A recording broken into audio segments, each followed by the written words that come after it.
जय गुरु जी, शुक्राना गुरु जी, अनंतम अनंतम शुक्राना गुरु जी के चरणों में कोटि कोटि प्रणाम। मेरी प्यारी संगत को जय गुरु जी। संगत जी, मैं आशा करता हूँ कि आप सब गुरु जी की कृपा से बहुत ही अच्छे होंगे और आपका जीवन बहुत खुशहाल होगा। संगत जी, आज का जो सत्संग है वो गुरु जी के भक्त का सत्संग है और कल जो मैंने सत्संग सुनाया था वो पार्ट फर्स्ट था। आज उसी के आगे सत्संग कंटिन्यू करेंगे। तो चलिए संगत जी, सत्संग की शुरुआत करते हैं। संगत जी, सत्संग बहुत ध्यान से सुनिएगा। गुरु जी कहते हैं, जय गुरु जी। तो चलिए सत्संग की शुरुआत करते हैं। आज का जो पहला सत्संग है उसमें जो गुरु जी के भक्त हैं उनके चचेरे भाई पर कैसे गुरु जी ने कृपा की, इस बारे में है। गुरु जी के पास कोई भी उनकी आज्ञा के बिना बिना नहीं आ सकता। जिन पर गुरु जी की कृपा होती है वही गुरु जी के मंदिर या उनके सत्संग में पहुंचते हैं।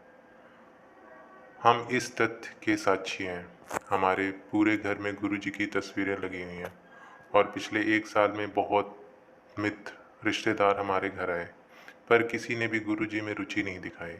किंतु इंदौर स्थित मेरा एक चचेरा भाई कुछ अलग था। जब वो पहली बार हमारे घर यहाँ रहने आया तो उसने गुरु जी के बारे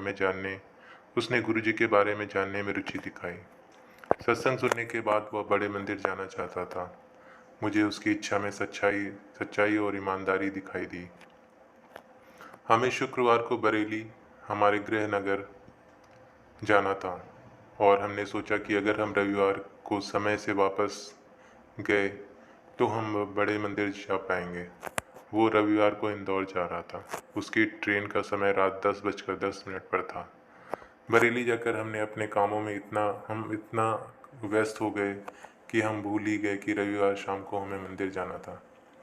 काम खत्म करने के बाद हम बरेली से दिल्ली के लिए गाड़ी से चल पड़े। 4 घंटे में हम नोएडा पहुंचे, जबकि साधारणतया इसमें 6 घंटे लगते हैं। रास्ते में हमें कोई ट्रैफिक जैम या रेल मार्ग अवरोध नहीं मिले। सड़कों की खराब हालत के बावजूद हमें थकान भी नहीं हुई। पिछले 40 सालों से मेरा बरेली से दिल्ली आना जाना रहा था, पर कभी भी मेरी यात्रा इतनी आरामदायक नहीं रही। नोएडा पहुंचकर हमने एक चचेरे भाई को उसके घर छोड़ा। इंदौर से मेरे भैया ने मुझे अनुरोध किया कि मैं उसे गुरुजी के बड़े मंदिर ले जाऊं। मैं हैरान होने के साथ खुश भी थी, क्योंकि मुझे लगा था कि 2 दिन पहले हुआ सत्संग भैया भूल चुके होंगे। उस समय शाम के 7 बजे थे और भैया की गाड़ी निजामुद्दीन रेलवे स्टेशन रात 10:10 की थी। ज़्यादा समय न होने के कारण से मेरे बड़े भाई ने इसका विरोध किया और भैया को कहा कि वह फिर कभी गुरुजी के पास जाए, पर भैया अड़े रहे और उनकी गाड़ी भले ही छूट जाए उसके लिए तैयार थे। हम उसी समय बड़े मंदिर के लिए निकले और 8 बजे तक वहाँ पहुँच गए। हम तीनों ने चाय प्रसाद लिया, शब्द सुने और 9 बजे वहाँ से चल पड़े। भैया तो किसी और ही दुनिया में थे। 9:50 पर हमने उनको इंदौर के लिए निजामुद्दीन रेलवे स्टेशन पर छोड़ा। बरेली से दिल्ली तक, फिर मंदिर जाना, वहाँ से निजामुद्दीन और अंत में रात के 11 बजे गुड़गांव पहुँचना शरीर को बहुत थका देने वाला होना चाहिए था, पर मैं पूरी तरीके से फुर्ती से भरा हुआ महसूस कर रहा था, गुरुजी की कृपा से। अगले दिन इंदौर से भैया ने फ़ोन करके कहा कि वह गुरुजी के ग्रंथ का आनंद उठा रहे हैं, जो वह हमें हमसे लेकर गए थे। वह जब भी वे दिल्ली आते हैं तो गुरुजी के मंदिर जाना चाहते हैं। हमारे पास गुरुजी के ग्रंथ की एक ही कॉपी थी, पर हमने खुशी से वो भैया को दे दी। 2 दिनों में ही गुरुजी ने हमारे लिए एक और कॉपी का इंतजाम कर दिया। जय गुरुजी। दूसरा सत्संग है, गुरुजी की ओर मेरा सफ़र। बड़े मंदिर जाते हुए हमें 1 साल से अधिक हो गया है। मेरा यह पूरे विश्वास से मानना है कि गुरुजी से मेरा जुड़ाव 18 दिसंबर 2008 को शुरू हुआ। 1999-2000 में जब मैं अहमदाबाद में रहता था तो मेरा एक मित्र हर रविवार अपने गुरु के यहाँ जाता। उसे देखकर मैं सोचता था कि काश मुझे भी एक गुरु का आशीर्वाद प्राप्त होता, पर तब ऐसा नहीं हुआ। उस समय मुझे व्यापार में बहुत भारी हानि हुई और 1 साल में मेरी आर्थिक स्थिति बहुत खराब हो गई और ऐसा लग रहा था कि ठीक नहीं हो पाएगी। परिस्थिति कुछ ऐसी हुई कि 2001 में मुझे अपनी फैक्ट्री बेचनी पड़ी और 2002 में अपना घर और निजी संपत्ति भी।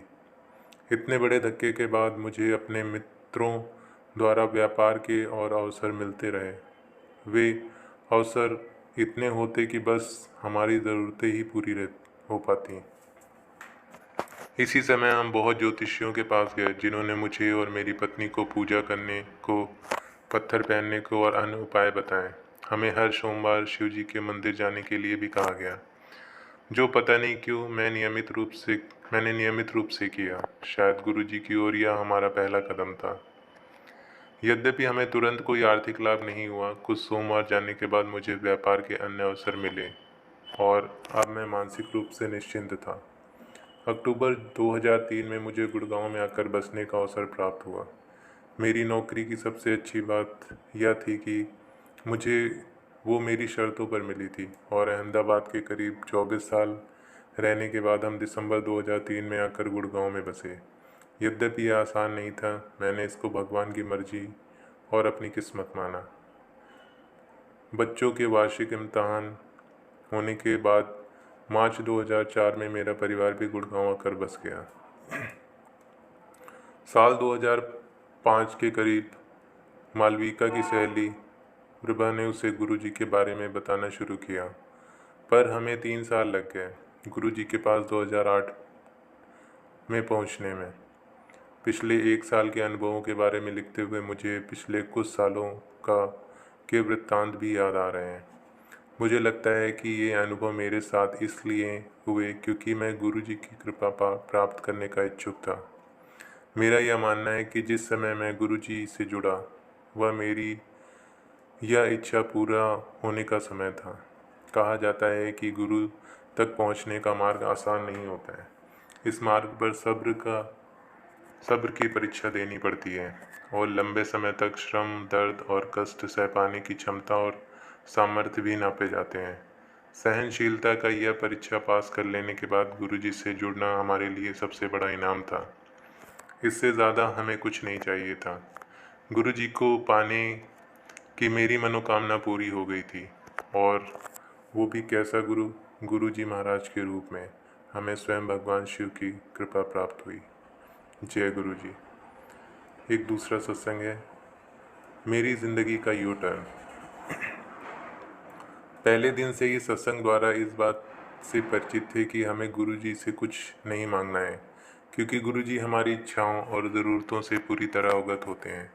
गुरुजी का आशीर्वाद प्राप्त करते रहने के लिए संगत को गुरुजी के सत्संग में और बड़े मंदिर जाते रहना चाहिए।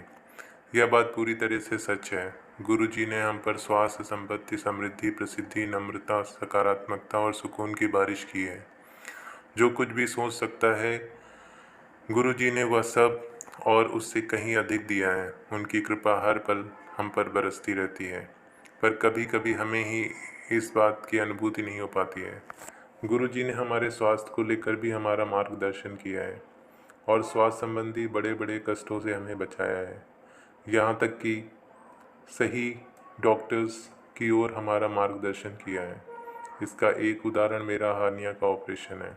ऑपरेशन थिएटर में मुझे बहुत घबराहट और अजीब सी फीलिंग की अनुभूति हो रही थी, जो एक क्षण में गायब हो गई जैसे ही मैंने गुरुजी के उपस्थित होने का आभास हुआ।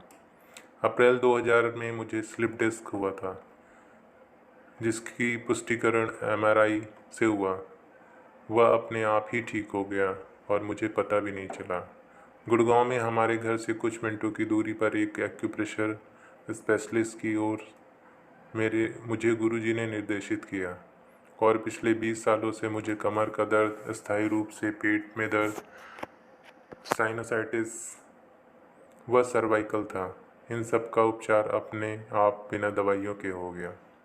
जय गुरुजी। तो संगत जी, गुरुजी अपने भक्तों पे ऐसे ही कृपा करते हैं। आपने इस सत्संग में सुना। संगत जी, ये सत्संग काफ़ी बड़ा है, इसलिए मैंने जो है दूसरे पार्ट में सिर्फ इतना ही कवर किया है। बाकी की चीज़ें हम नेक्स्ट पार्ट में कवर करेंगे गुरुजी के सत्संग में। जय गुरुजी, शुक्राना गुरुजी, अनंतम अनंतम शुक्राना गुरुजी। जय गुरुजी। संगत जी, गुरुजी सब पे कृपा करें और सब खुशी से रहें। जय गुरु जी।